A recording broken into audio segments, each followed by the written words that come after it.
친구들, 오늘은 진짜 흥미롭고 놀라운 이야기를 해볼까 해. 바로 야생동물들의 생존 전략이야. 다들 알겠지만 야생은 정말 냉혹하고 예측 불가능하며 때로는 잔혹할 정도로 위험한 곳이잖아. 먹이를 찾거나 짝을 찾거나 아니면 그저 하루하루를 살아남기 위해 동물들은 끊임없이 투쟁해야 해. 하지만 동물들은 그런 극한의 환경 속에서도 살아남기 위해 상상 이상의 기발하고 놀라운 방법들을 개발하고 진화시켜왔어. 정말 보고 있으면 감탄만 나오는 적응의 천재들이라고 할 수 있지. 오늘 우리가 심도 있게 살펴볼 건 단순히 먹고 자는 기본적인 생존을 넘어선 동물들의 생존을 향한 처절하면서도 아름다운 투쟁, 그리고 그 안에 담긴 지혜와 자연의 신비야. 우리가 생각하는 것보다 훨씬 더 다양하고 복잡하며 때로는 충격적인 전략들이 숨어 있어. 그럼 도대체 어떤 동물들이 어떤 기발하고도 경이로운 전략으로 이 혹독한 야생에서 살아남고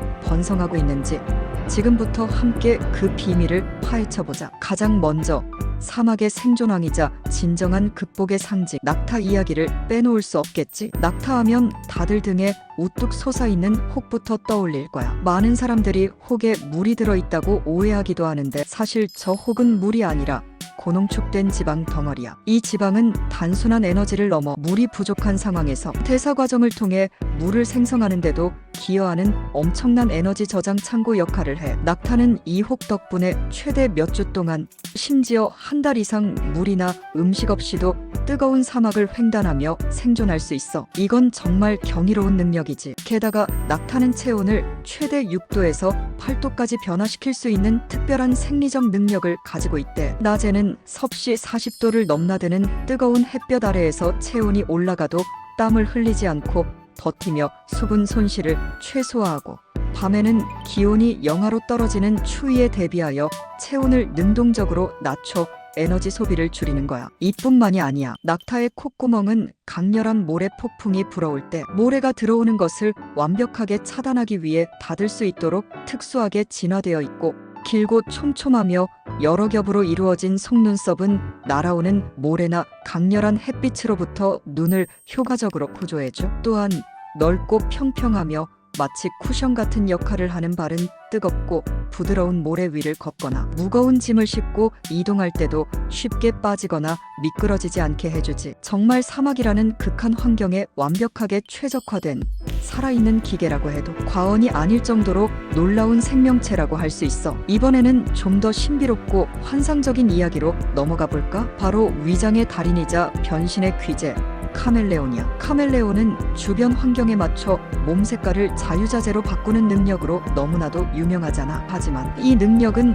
단순히 보호색을 띠는 것을 넘어 카멜레온의 생존에 있어 핵심적인 역할을 해. 카멜레온은 피부 속 특수한 색소세포인 색소포를 놀라울 정도로 정교하게 조절해서 순식간에 자신의 몸을 나뭇잎, 나뭇가지, 심지어 화려한 꽃잎이나 바위처럼 보이게 만들 수 있어. 이건 단순히 주변 환경과 비슷한 색을 내는 것을 넘어서 자신이 마치 그 환경의 한 조각 혹은 그 환경의 일부인 것처럼 완벽하게 위장하는 수준이야. 이런 위장 능력은 천적의 날카로운 눈을 피하거나 혹은 움직임이 둔한 먹잇감에게 아무것도 모르게 접근하여 기습적으로 사냥할 때 엄청난 도움이 되지. 게다가 카멜레온의 눈은 각각 독립적으로 움직일 수 있는 독특한 구조를 가지고 있어서 한쪽 눈은 앞을 응시하면서 먹잇감을 추적하고, 동시에 다른 한쪽 눈은 뒤를 살피면서 혹시 모를 천적의 위협을 감지할 수 있어. 이런 놀랍고 다재다능한 능력들은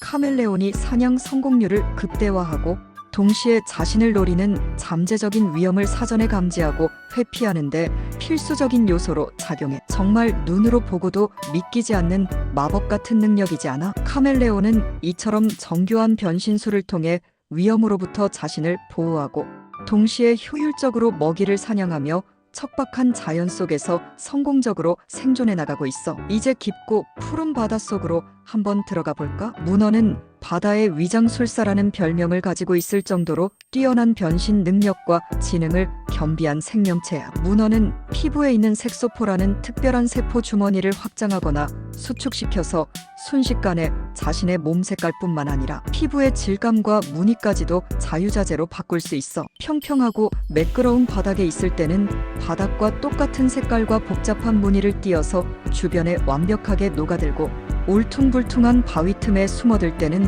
바위의 거칠고 불규칙한 질감까지도 놀랍도록 정교하게 흉내내기도 해. 어떤 문어들은 주변의 해초나 산호초의 모양을 흉내내기 위해 자신의 몸 형태까지도 변형시키기도 하는데, 이를 의태라고 부르며 생존에 있어 매우 중요한 전략으로 활용돼. 심지어 모래나 자갈밭에 숨을 때는 몸을 둥글게 움츠려 돌멩이처럼 보이게 하거나 물의 흐름에 따라 흔들리는 해초처럼 유연한 움직임을 보이기도 한데, 이뿐만이 아니야. 문어는 위협을 느끼거나 천적에게 공격받을 위험에 처하면 먹물 주머니에서 검고 진한 먹물을 강하게 뿜어내서 천적의 시야를 순식간에 가리고, 그 틈을 이용해 재빠르게 도망치는 방어 전략을 사용하기도 해. 이렇게 다채롭고 정교한 위장술과 효과적인 방어 전략 덕분에 문어는 넓고 위험한 바닷속에서 성공적으로 살아남고 번성할 수 있는 거야. 문어의 지능과 변신 능력은 정말 바다 생물 중에서도 독보적이라고 할 수 있지. 이번에는 극한의 추위 속에서 살아가는 동물들을 만나보자. 북극곰은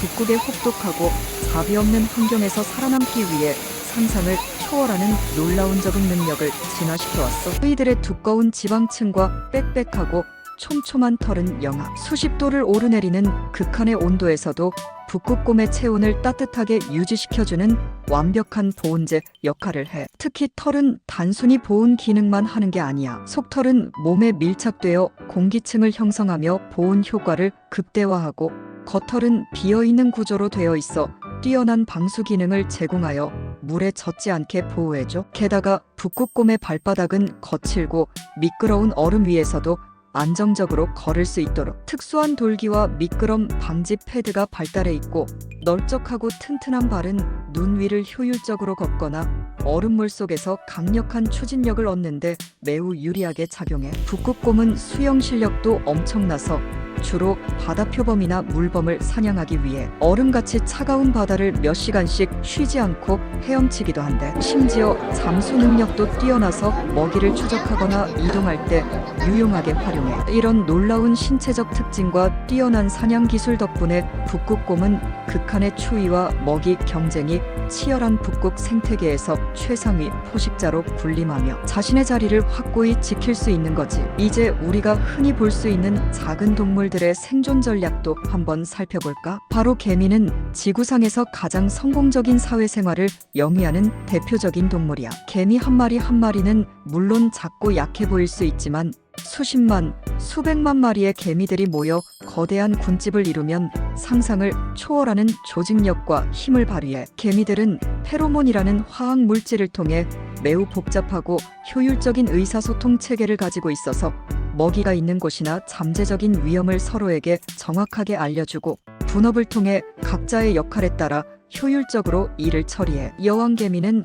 오로지 알을 낳아 종족 번식을 담당하고, 수많은 일개미들은 먹이를 구하거나 복잡한 지하구를 만들고 관리하고 어린 애벌레들을 보살피며 군집 전체의 생존과 번영을 위해 끊임없이 노력해. 어떤 개미종들은 균류를 직접 재배하여 농사를 짓기도 하고, 심지어 다른 개미종의 유충을 납치하여 노예로 부리면서 자신들의 노동력을 보충하기도 해. 아프리카에 서식하는 군대개미는 수십만 마리에서 수백만 마리에 이르는 대규모 무리가 마치 거대한 생체 군단처럼 이동하면서 자신들의 길을 가로막는 모든 생명체를 공격하고 소비하는 무시무시한 전략을 사용하기도 해. 이렇게 고도로 조직적이고 효율적인 사회생활 시스템 덕분에 개미는 지구상에서 가장 번성하고 적응력이 뛰어난 생명체 중 하나가 될 수 있었어. 그들의 생존 전략은 단순한 개체의 생존을 넘어선 집단 지성의 힘을 보여주는 좋은 예시라고 할 수 있지. 이번에는 우리 주변에서 쉽게 찾아볼 수 있는 식물 세계로 눈을 돌려볼까? 식물들도 동물들 못지않게 놀랍고 다양한 생존 전략을 가지고 있어. 사막에 사는 선인장은 극도로 건조한 환경에서 살아남기 위해 잎을 가시 형태로 진화시켰어. 잎의 면적을 최소화해서 수분 증발을 최대한 막고 두껍고 다육질의 줄기에 엄청난 양의 물을 저장하는 거지. 게다가 선인장은 낮에 뜨거운 열기를 피해 밤에만 기공을 열어 이산화탄소를 흡수하고 광합성을 하는 CAMCRASSULACEAN 에서드 머테벌리점 광합성이라는 특별한 방법으로 물 손실을 최소화하기도 해. 척박한 토양에서 영양분이 부족할 때 끈끈이 주걱 같은 식충식물은 곤충을 잡아먹는 놀라운 전략을 사용해. 끈끈이 주걱의 잎에는 끈적끈적한 소화액이 분비되는 수많은 털이 있어서 곤충이 앉으면 꼼짝 못하게 붙잡아 소화시켜 필요한 영양분을 흡수하는 거야. 독성을 이용하는 식물들도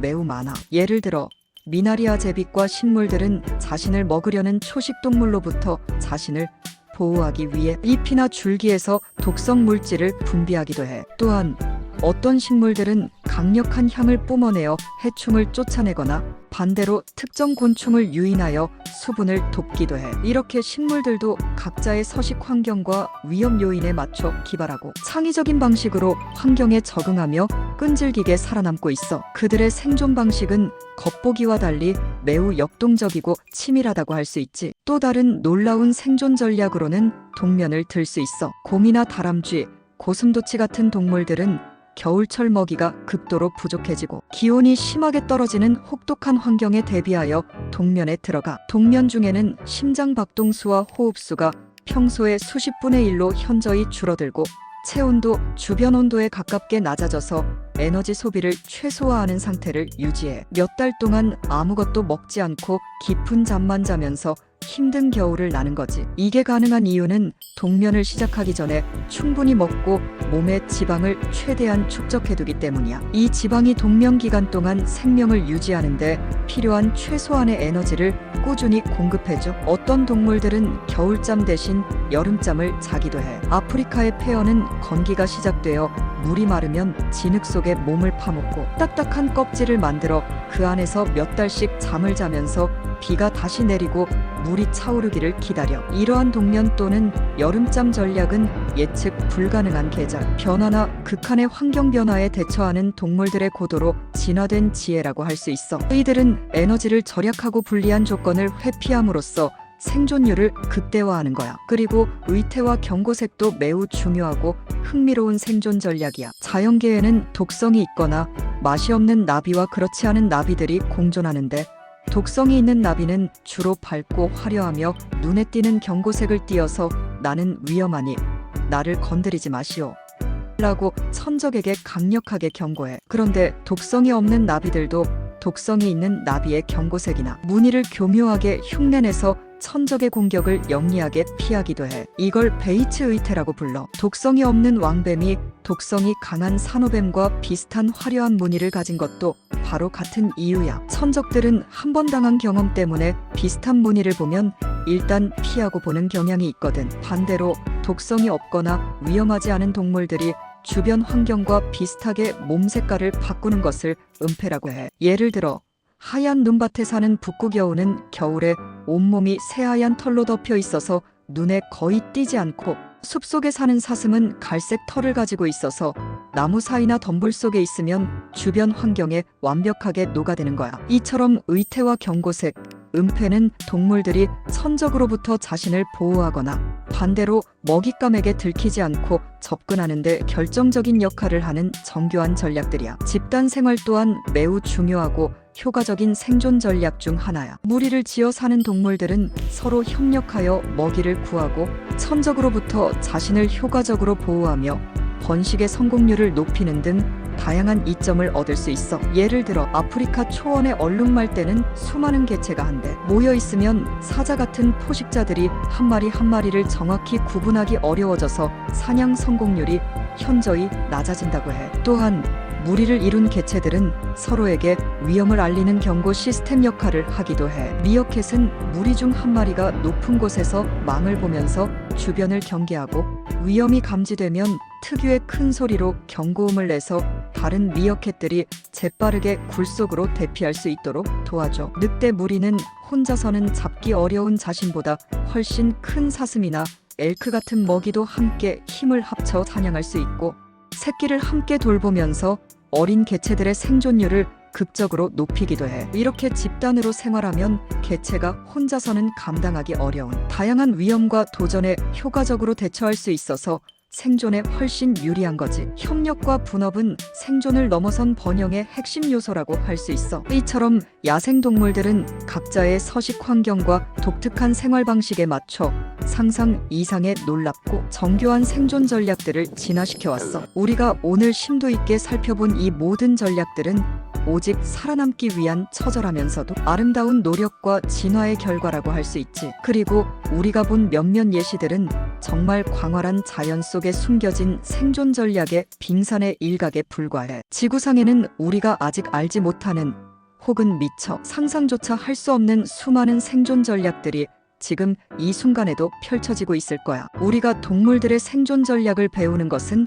단순히 신기하고 재미있는 이야기를 듣는 것을 넘어 위대한 자연의 경이로움과 생명의 끈질김, 그리고 그 안에 담긴 무한한 지혜를 다시 한번 깊이 깨닫게 해주는 소중한 기회가 되는 것 같아. 때로는 인간 사회의 문제 해결에도 영감을 줄 수 있는 부분이 많다고 생각하지 않아? 어때? 야생동물들의 삶이 정말 흥미롭고 놀랍지 않아? 우리는 앞으로도 자연에서 배울 것이 너무나 많아. 다음번에는 또 어떤 신기하고 흥미로운 동물 이야기를 가지고 올지 기대해줘. 그럼 다음에 또 만나자, 친구들. 그때까지 야생의 지혜를 기억하며 건강하게 지내.